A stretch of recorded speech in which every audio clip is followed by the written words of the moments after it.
ក្រមុំជនបទគ្មានគេប៉ែតីធ្វើតែស្រែលើ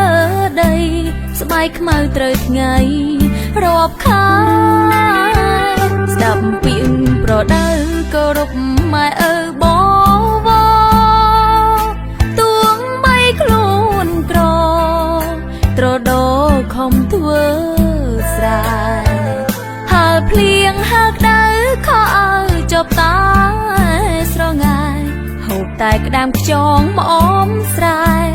មិនដែលបានហូបនៅភាសាពេលចង់ស្ដាប់ភ្លេងឮតែសំឡេងចាប់យំក្រោមថ្នោតរងំលេងនឹងខ្យល់អាកាសធ្លាប់មើលយីកេនៅល្ខោនបាសាំងកំឡោះក្រមុំមនុស្សចាសប្បាយពេលបនម្ដងស្រុកស្រែងចឹងឯងគ្មានទេរថយន្តល្អ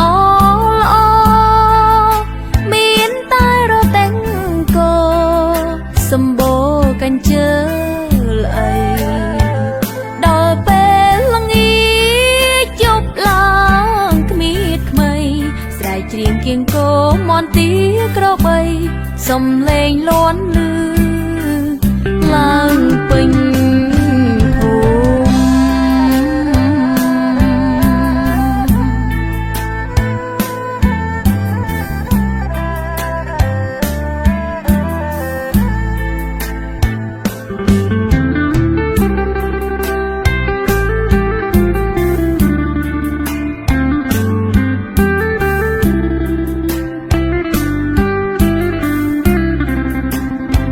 ស្រុកស្រែងចឹងឯងគ្មានទេរថយន្តល្អ